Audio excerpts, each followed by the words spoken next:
dinner namin. So yun po, ito po mga ingredients. So ito na po, plain, dapat plain na, vegetable oil. Basahin nyo yan. Pag di nyo alam maintindihan, bahala na kayo. Susunod, itong ating garlic. Garlic. Ang Tagalog yan si Bawang. Si Bawang. Ito na pala kalamansi. Kayo, sa amin yung platito niya. Tapos, pumiprito na tayo. Ngayon, iihiwalay natin yung sabaw. Yun. Na, ipipress natin ng ganyan. Dapat tatlong distansya lang, ha. 1, 2, 3. Ganun lang. Yan. Tapos, sasabi mo yun lang. Tapos, ang gagawin. Hindi ko mabutan. Nakapagod ako eh. Nakapagod. We're gonna talk for our break. Cooking on.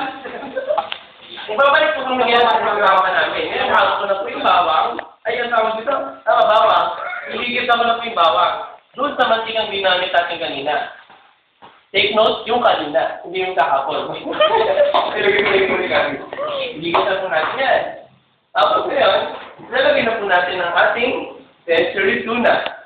Sponsored by Yahoo. Lalagyan po natin. Ano ba ang likod? Yan. Pag napasok po kayo, ibig sabihin, masarap ang luto nyo. Right? Di ba? Tataktak nyo po ng ganyan. Pag mamay lata, tapos kayo. Matapos yan, yung ating pinigang kalamansi, kasama po yung puno, lalagyan nyo na dito. Dahil hindi na po yun. Tapos, pagkakitaan, so, okay na yan. Pagkapangalan. Okay na po yan. Bye-bye to all the televiewers. Yan. Tapos na po minuto ang ating pagkain. Talagyan na po natin sa ating mangkok. Kailangan square. Ang hindi square, wala lang.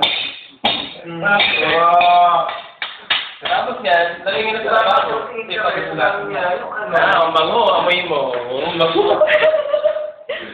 Yan. Sundan mo ko. Atay na po. Dali.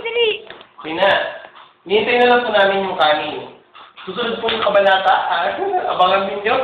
Yung pagigisa ng... Munggo. Munggo.